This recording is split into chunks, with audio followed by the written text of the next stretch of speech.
let's talk to Jamie Jenkins, who is a former ONS statistician, of course, our man in Welsh Wales. Jamie, very good morning to you. Good morning, Mike. I think you've got a winner for Plank of the Year there as well. It's very difficult to give it to not give it to him every single week. You know, I can't reveal too much, but he doesn't actually win it this week, bizarrely, because there was somebody even bigger of a plank than that. But you put together some stats for the year, 12 months of hell, as we call it, 12 months of chaos. 1 year of chaos is the show we're doing tonight. But what have you got for us? Yeah, so let's look at what's going on. Let's have a bit of a reality check. So I think if the government comes in and steadies the ship, things aren't, you know, they promise to improve the economy, smash the gangs, and you know, improve people's lives. So if we just take three figures, Mike, we talk about the debt, I suppose, is a good one to start with, and people don't generally get involved with looking at the debt figures, but we talk all this talk in reforming the welfare bill this year to try and save £5 billion. There's all this talk about inheritance tax, you know, cutting the winter fuel allowance to generate some money. But when the government came in, we had the OBR forecast, Mike, for the borrowing forecast for last year. They were forecast between August and March. So let's give them a month to come in, the Labour government. Yeah. They could have had an emergency budget. So from August to March, the OBR were forecasting that the government would borrow £40 billion. And then we got the ONS figures. It was £95 billion, Mike. Just £55 billion more. So more than double. More than double, Mike. It's massive, this number. And if you want to put that into some kind of context, because people talk about, well, you know, what do big numbers mean? So the farming tax that's very unpopular with the government, the estimate that might generate about a £500 million a year by 2029 if they get that farming tax in. Right. So it would take 110 years of farming tax every year to pay for what the government have borrowed more than what was forecast in 8 months. You know, there's a stark reality of the mess of the government. This is the thing that surprised me the most about the measures which were so unpopular, like the winter fuel allowance for the pensioners. It was only going to give them about £1 billion and a bit, and by the time they'd actually shorn off some of the extra help that they had to give pensioners, it was less than £1 billion. You know, similarly, the VAT on private schools ended up costing them more money.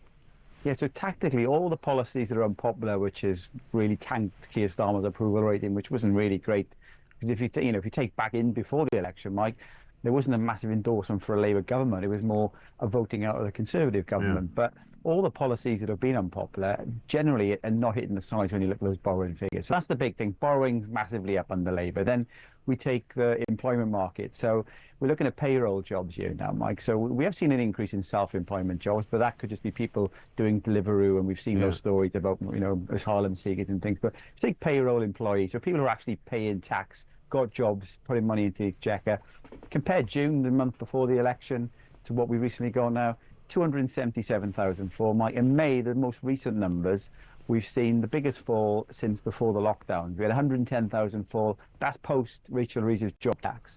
And then the final figure, I think, is quite stark, Mike, is smash the gang. Yeah. So we've seen over 20,000 people now coming across on small boats. And we've had another 618 in the past 2 days. So now the figure is 52% higher than what it was last year. But this is the highest on record. So we've never had, from January the 1st to the figure today, we've never had figures so much. So rather than come into the government and steady the ship, they've actually made things significantly worse. Right. And that is the problem, isn't it? I mean, 48% up record small boat crossings. We're looking at, I mean, I think it's not far off 45,000 in the year since they got into power. We just heard Steve from Cambridge ringing us in there. I don't know if you heard a lorry driver saying he's just seen 3 or 4 illegal aliens jumping out the back of a lorry. There's a lot of that going on that we don't even know about. So who knows how many of these people have come in to the country by lorry, which just haven't been spotted, have just disappeared into the countryside.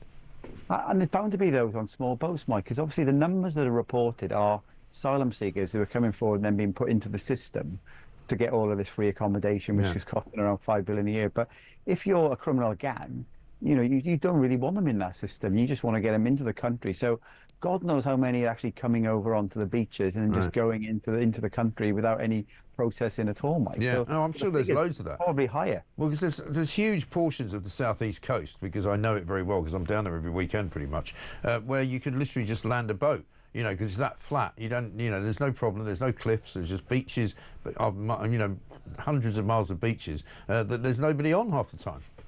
And no, and it's no surprise why Reform are doing really well in the polls, because this issue, whilst it's only about a third of the asylum seekers overall are the ones coming on small boats, we've talked recently, Mike, about a lot of people from Pakistan who come over on a visa, then that runs out, and then they start claiming asylum. Why can't they go back to Pakistan?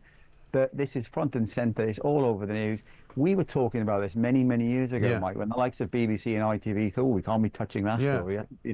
So this is just a story that's getting bigger and bigger. And well done to you, Mike. You've been covering it since day one, I think. Yeah, well, I have. And I mean, you listen to people like Luke O'Reilly from Labour List, where he says, maybe the government should have tried a different tack, like trying to convince everybody that, it's nice to have migrants coming into the country. And I was like, sorry, have you living in some kind of different planet? Because we were always told immigration is not the number one thing. Well, it's always been the number one thing to the people that I speak to. And now, of course, it's a massive thing. But listen, Jamie, great to see you. Thanks very much indeed.